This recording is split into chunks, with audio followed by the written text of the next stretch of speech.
മഹാദേവന്റെ അനുഗ്രഹം എല്ലാ ഭക്തരിലും നിറയട്ടെ.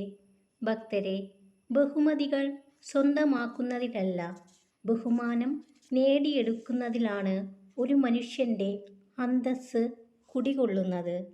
നിങ്ങൾക്ക് നല്ലൊരു ഹൃദയം ഉണ്ടെങ്കിൽ നിങ്ങൾ മറ്റുള്ളവരെ സഹായിക്കും, കൂടുതൽ വിശ്വസിക്കും, കൂടുതൽ സ്നേഹിക്കും.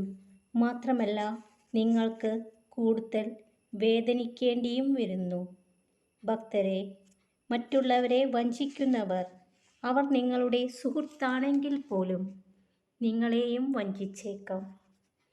മറ്റുള്ളവരുടെ രഹസ്യങ്ങൾ എങ്ങനെ സൂക്ഷിക്കണം എന്നറിയാത്ത വ്യക്തി യഥാർത്ഥത്തിൽ അപകടകാരിയാണ്. ഭക്തരെ, വിജയകരമായ ജീവിതത്തേക്കാൾ സംതൃപ്തമായ ജീവിതം മികച്ചതാകുന്നു.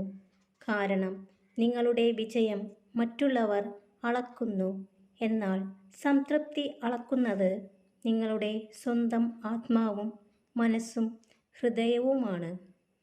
നിങ്ങളുടെ കയ്യിലുള്ളതിന് പലപ്പോഴും നന്ദിയുള്ളവരായിരിക്കുക. ഒരുപാട് ആളുകൾക്ക് ഒന്നുമില്ല എന്ന സത്യം തിരിച്ചറിയുക. സന്തോഷം, ദുഃഖം, പ്രയാസങ്ങൾ, നല്ല സമയങ്ങൾ എന്നിവയുടെ ഒരു വൃത്തമാണ് ജീവിതം. നിങ്ങൾ ദുഷ്കരമായ സമയങ്ങളിലൂടെയാണ് കടന്നു പോകുന്നതെങ്കിൽ നല്ല സമയം തീർച്ചയായും വന്നു ചേരുന്നതായിരിക്കും. ഭക്തരെ, എല്ലാം നല്ല മനസ്സോടെ ചെയ്യുക. പകരം ഒന്നും പ്രതീക്ഷിക്കാതിരിക്കുക. എങ്കിൽ നിങ്ങൾ ഒരിക്കലും നിരാശപ്പെടേണ്ടി വരില്ല. മോശം ആളുകൾ നിങ്ങളുടെ ജീവിതത്തിൽ നിന്ന് അകലുമ്പോൾ ശരിയായ കാര്യങ്ങൾ സംഭവിക്കാൻ തുടങ്ങുന്നു. പലപ്പോഴും വേദനിക്കുന്ന ഹൃദയം പെട്ടെന്നൊന്നും തകരില്ല. എല്ലാ ദുഃഖങ്ങളെയും അതിജീവിക്കാൻ അത് കരുത്ത് നേടിയിരിക്കും. അതുകൊണ്ടാണ് ജീവിതത്തിൽ ഒരുപാട് വേദനകൾ ഉണ്ടായിട്ടും ഒരുപാട് പേർ ഇന്നും പുഞ്ചിരിയോടെ ജീവിക്കുന്നത്. മറ്റുള്ളവരോടുള്ള പ്രതികാരത്തിനായി സമയം ചെലവഴിക്കരുത്.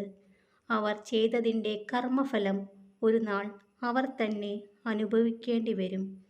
ഭക്തരെ, ഊതിക്കെടുത്തും തോറും ആളിക്കത്തുന്ന ദീപമാകുക. കൂടുതൽ കേൾക്കുക, കുറച്ച് പറയുക. കാരണം പല പ്രശ്നങ്ങളുടെയും ഉറവിടം അനാവശ്യ സംസാരമാണ്. എല്ലാ ഭക്തരും സന്തോഷത്തോടെ ഇരിക്കുക.